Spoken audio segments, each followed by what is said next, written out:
నమస్తే, welcome to Aadyam media. నేను మీ స్వర్ణ. ప్రస్తుతం మనతో పాటు ఉన్నారు సీనియర్ జర్నలిస్ట్, సినీ పరిశోధకులు ఇమ్మంది రామారావు గారు. నమస్తే అండి. రామారావు గారు, ఆస్కార్లో నాటు నాటు సాంగ్కి మన అవార్డు తీసుకున్న తర్వాత ఇక్కడ వారోత్సవాలు జరుపుకోవాలి, సెలబ్రేట్ చేసుకోవాలని మీరు చాలా సందర్భాల్లో చెప్పారు. ఎట్టకేలకు ఒక సెలబ్రేషన్ చేశారు. కాకపోతే దానికి సంబంధించి కూడా చాలా విమర్శలు వస్తున్నాయి. చాలా మంది రాలేదు. ముఖ్యంగా ఆ సినిమాను ప్రొడ్యూస్ చేసిన దానయ్య గారు రాలేదు. ఏంటంటారు? అంటే దానయ్య బయట పెట్టాడు కదా, నా పని నేను చూసుకుంటున్నాను, నాకు దానికి అంత సంబంధం లేదు, అయినా వాళ్ళు మంచిగా చేశారు కదా అని ఏదో సర్కాస్టిక్గా వాళ్ళు చొరగంటించారు కదా, అది వాళ్ళ బాధ కలిగి ఉంటుంది. ఇక్కడ మన రాజమౌళిలో ఉన్న విశేషం ఏంటంటే టోటల్ మంచిగా చెడ్డైనా అనే ఆ బరువు మోస్తారన్నమాట. ఆ ఫోకస్ అంతా ఆయన మీద పెట్టుకుంటాడు. అలా పెట్టుకోబట్టి సినిమాలు చేస్తున్నాడు, అది సినిమాలు చేయడు, అది మాట. అక్కడ దానయ్యను కూడా కరెక్ట్గా ఫెలిసిటేషన్ జరగలేదని నాకు అనిపించింది. ఇప్పుడు పెద్దలు పిలిస్తే బాగుంటుంది, పెద్దల్ని ఇండస్ట్రీలో ఉన్నటువంటి వాళ్ళని, ఫర్ ఎగ్జాంపుల్ మోహన్ బాబు ఉన్నాడు కదా, అట్లాంటి వాళ్ళని వీళ్ళని పిలిస్తే బాగుంటుంది. తర్వాత లేడీ ఆర్టిస్టులు కూడా బతుకున్న వాళ్ళలో ఒక షౌకర్ జానకి అంటే బతుకున్న వాళ్ళలో ఇగో మన తెలుగు సినిమా వైభవం గురించి అంటే స్టార్ట్ టు ఎప్పుడైతే వైభవం స్టార్ట్ అయిందో, ఎప్పుడైతే వైభవం పీక్స్కి వచ్చిందో దాన్ని కళ్ళారా చూసినటువంటి జానకి గారి అంటే షౌకర్ జానకి గారి లాంటి వాళ్ళని పిలిస్తే బాగుండేది. అలాగే మ్యూజిక్కి వచ్చింది కనుక నీకు మన సుశీలమ్మ బతికే ఉంది, జానకమ్మ బతికే ఉంది కదా. అంటే మ్యూజిక్ అనేసరికి వాళ్ళిద్దరు ఉంటారు కదా. ఆస్కార్ అవార్డు వచ్చిందంటే బతుకున్న ఆ రెండు ప్రాణాలు ఎంత పొంగిపోతాయి కదమ్మా. ఎంత ఏముంది, మామూలుగా ఫ్లైట్ టికెట్లు పెట్టేసి వచ్చేస్తారు. అంటే మేము పాట పాడడమే గొప్ప అనుకున్నటువంటి మాకు అంటే మా తాలూకు వంశంలో మా జాతిలో ఒక సింగర్స్ ఇద్దరు ఆస్కార్ అవార్డు తీసుకున్నారంటే మాకు చాలా గర్వకారణంగా ఉందని వాళ్ళు చెప్తే మరొకరాంతిగా ఉండేది అన్నమాట. అలాగే దానయ్య కూడా మీలో ఏమైనా కొంచెం డిఫరెన్స్ ఉంటాయి, మీలో ఉంచుకోండి. ఆయన వచ్చి ఇప్పుడు నా సినిమా ఇది, ఈ సినిమాకి నిజంగా ఆస్కార్ అవార్డు రావడం మాత్రం నా చాలు, ఈ జన్మకి చాలు అని చెప్పినట్టయితే బాగుండేది. అంటే మనం ఇది ఎక్స్పెక్ట్ చేస్తున్నాం అన్నమాట. అది ఆయన పెద్ద అయిన తర్వాత ఆయన ఆలోచనలు కూడా పెద్దగానే ఉండాలి. ఆయన తాలూకు అంటే మైండ్ కూడా బ్రాడ్గా ఉండాలి. ఇప్పుడు బ్రాడ్గా లేకుండా రిజిడ్గా ఉంటే ఎవరు పట్టుకొని కాలు రుచుకొని అడిగేవాళ్ళు ఎవరు లేరు. కానీ బ్రాడ్గా ఉంటే ఇంకా బాగా పెరుగుతారన్నమాట. అంటే మనం ఈ ప్రపంచం అంత విశాలంగా ఎదిగా కదా, అంత మీకు ఎదుగుతాం అన్నమాట రాజమౌళి గారు ఆ విషయంలోనూ. అయితే ఇక్కడ మరి మంచు విష్ణు లాంటి ఒక అంటే మనకు చాలా అసోసియేషన్స్ ఉన్నప్పటికీ తెలుగు మంచు విష్ణుకి ఏముంది, ఒక ఆర్టిస్ట్ మా అసోసియేషన్ తాలూకు అంటే ప్రెసిడెంట్ కదా, ఆయన వచ్చి ఉంటే బాగుండేది అన్నమాట, బాగుండేది.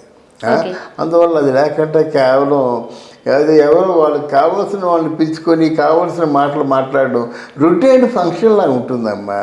అలా కాకుండా దాని భిన్నంగా ఉండాలి. ఎవరు చేయని పని మీరు చేయాలి. ముఖ్యంగా ఆస్కార్ అనేది చాలా అంటే మనం చాలా ప్రెస్టీజియస్గా చూసుకుంటాము.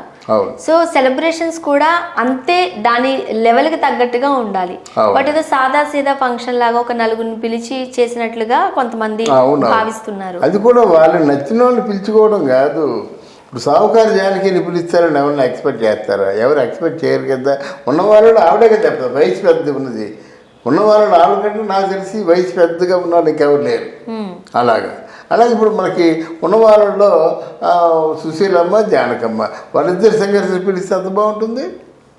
అందువల్ల మరి మోహన్ బాబు గారు ఉన్నారు కదా, వాళ్ళు చంద్రమోహన్, ఇలాంటి వాళ్ళని పిలిచి గౌరవించుకుంటే మనల్ని మనం గౌరవించుకున్నట్టుండేది అన్నమాట. ఉన్నవాళ్ళు వాళ్ళే పెద్దవాళ్ళు ఉన్నారు, ఇప్పుడు అందరూ అయిపోయారు. ఇప్పుడు మా మోహన్ బాబు కంటే కొంచెం సీనియర్ చంద్రమోహన్ అన్నమాట, 80 సంవత్సరాలు పైబడిన వాళ్ళు అన్నమాట. వాళ్ళందరూ గౌరవించదగ్గ వ్యక్తులే. ఈవెన్ దానయ్యను కూడా గౌరవించడం చాలా మంచిది అన్నమాట. అంతేగాని దానయ్యని పిలవలసిన అవసరం లేదు, మా ఇష్టం మేము చేస్తున్న ఫంక్షన్ డబ్బులు మాయి అనుకుంటే అవును కరెక్ట్ కావచ్చు. మీ డబ్బులు అయితే మీ ఫంక్షన్ లాగా ఉంటుంది. ఎవరైనా కవర్ చేశారా? ఎవరైనా పెట్టుకున్నారా? ఎందుకు అట్లాంటి ఫంక్షన్లు మీరు ఎందుకు చేసుకోవాలి? అందువల్ల ఇది నాకు కొంచెం అసంతృప్తిగానే ఉంది.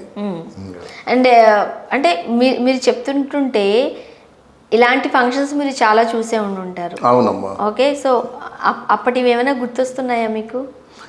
లేదు, ఇలా ఇప్పుడు వజ్రోత్సవ ఫంక్షన్ చాలా బాగా చేశారు. వజ్రోత్సవ ఫంక్షన్లోనూ ఒక్కరిని మిస్ అవ్వకుండా అందరినీ పిలిపించారు. చిరంజీవి గారు చేశారన్నమాట. అది చాలా నభూతల భవిష్యత్తు. ఆ వజ్రోత్సవ ఫంక్షన్లో అపశృతిగా ఏదో మోహన్ బాబు మాట్లాడాడు కానీ లేకపోతే చాలా మంచి ఫంక్షన్ అది. అలాంటి అంత అవసరం లేదు, అంత భారీగా డబ్బు పెట్టవలసిన అవసరం లేదు. దీని పరిధిలో వాళ్ళు పెట్టుకోవచ్చు. అది అంటే ప్రొడ్యూసర్స్ వాళ్ళు ఫంక్షన్ చేశారు. అలా కాకుండా ఫంక్షన్ చేయాలనుకుంటే చేయలేరటమ్మా, వాళ్ళ డబ్బే కొరవా. ఎందుకు ఫంక్షన్ చేయలేరు? అంత డబ్బు వచ్చినప్పుడు ఎవరైనా ఫంక్షన్ చేయగలరన్నమాట. అది లేకుండా పోయింది. మామూలుగా తూతూ మంత్రంగా ఫంక్షన్ అయిపోయింది కదా. అండ్ హీరోలు రామ్ చరణ్ గారి గురించి, జూనియర్ ఎన్టీఆర్ గారి గురించి ఓన్లీ అల్లు అరవింద్ గారు మాత్రమే ఒక 2 ముక్కలు తీశారు. మిగతా వాళ్ళు ఎవరు కూడా వాళ్ళిద్దరి గురించి కూడా మాట్లాడలేదు. రామ్ చరణ్ గురించి చెప్పినంత హుందాగా తారక్ గురించి చెప్పలేకపోయారు కదా. రామ్ చరణ్ నా అల్లుడు అని, నా మేనల్లుడు అని ఏదో కొంచెం గర్వంగా చెప్పాడనమాట. అలాగే లవబుల్ బాయ్ తారక్ అన్నమాట. అది బాగాలేదు. అంతే అదే స్థాయిలో తారక్ని కూడా ప్రశంసిస్తే బాగుండేది. అది ముఖ్యంగా ఇలాంటివి జరుగుతున్నప్పుడు ఈ అవార్డులన్నా రివార్డులన్నా చాలా మందికి ఇష్టం పోతూ ఉంటుంది. వచ్చాంలే, చేసుకున్నాంలే, డబ్బులు ఇస్తున్నారులే అన్నట్టుగా అయిపోతుందేమో అని కొంతమంది అభిప్రాయం. ప్రాణం పెట్టి చేసే రోజులు పోతున్నాయేమో ఇండస్ట్రీలో ఇలాంటి సంఘటనల వల్ల, ఏమంటారు? ఇలాంటి సంఘటనలు అసలు నిజంగా వారోత్సవాలు జరుపుకోవాలని మనం చెప్పుకున్నాం అన్నమాట. చిన్న విషయం కాదు కదా. అది బాగా ఈ సెలబ్రేషన్స్ ఎందుకంటే అది సెలబ్రేషన్స్కి వచ్చే వాళ్ళలో మరి కొంతమందికి స్ఫూర్తిదాయకంగా ఉంటుంది. అంటే స్ఫూర్తిదాయకంగా మ్యూజిక్లోనే కాదు, డైరెక్షన్లో ఉండొచ్చు, ఫోటోగ్రఫీలో ఉండొచ్చు, సాహిత్యంలో ఉండొచ్చు. రకరకాలుగా వాళ్ళు స్ఫూర్తిని పొంది తెలుగు ఫీల్డ్ ఇప్పటికే రాజమౌళి ప్రపంచ సినీ పటం మీద నిలబెట్టాడు. కానీ ఇంకా అభివృద్ధి చెందుతుందనేటువంటి ఆశ అన్నమాట. ఆ ఆశ కొంచెం డిసప్పాయింటింగ్. రైట్. ఆస్కార్ లెవెల్ వరకు మన తెలుగు ఇండస్ట్రీని రాజమౌళి గారు తీసుకెళ్లారు అని చాలా గర్వంగా చెప్పుకుంటున్నాం. బట్ అదే రాజమౌళి గారు చేసిన పనుల వల్ల, అంటే ఒకరికి ఇంపార్టెన్స్ ఇవ్వడం, ఇంకొకరికి కాస్త తగ్గించడం, ఇలాంటి సెలబ్రేషన్స్లో కూడా అందరికీ అంత ఇంపార్టెన్స్ లేకపోవడం వల్ల అన్ని విమర్శలు కూడా మూటగట్టుకోలేదు. ఏమంటారు? అంటే అక్కడ ఆయన ఉద్దేశం ఏంటంటే ప్రపంచవ్యాప్తంగా రాజమౌళి దానికి పేరు మారుమోగిపోతుంది కదా. ప్రపంచవ్యాప్తంగా రాజమౌళి పేరు మారుమోగిపోతుంది. ఎక్కడ నాకు పేరు ఉంటే మాత్రం, పేరు లేదు నాకేమాత్రం. అలా బాలీవుడ్ అంతా రాజమౌళి, అలా వెళ్ళి ఢిల్లీ అంతా రాజమౌళి, మన గిట్టప్ప చేసి మన ప్రైమ్ మినిస్టర్ కూడా పలుకుతున్నాడు కదా. అలాగే మరి లాస్ ఏంజల్స్ అంతే, ఎక్కడ చూసినా రాజమౌళి రాజమౌళి రాజమౌళి. టీవీల్లో కానీ రేడియోల్లో కానీ ఆయన పేరు హాలీవుడ్ క్రిటిక్స్ అసోసియేషన్లో ప్రముఖంగా వినిపిస్తుంది అన్నమాట. ఇదెందుకు, ఇది వస్తే ఏమాత్రం, రాకపోతే ఏమాత్రం అనే ఫీలింగ్ ఆయనకు ఉండొచ్చు. Both. Thank you so much. Thank you అమ్మా, థ్యాంక్ యూ వెరీ మచ్.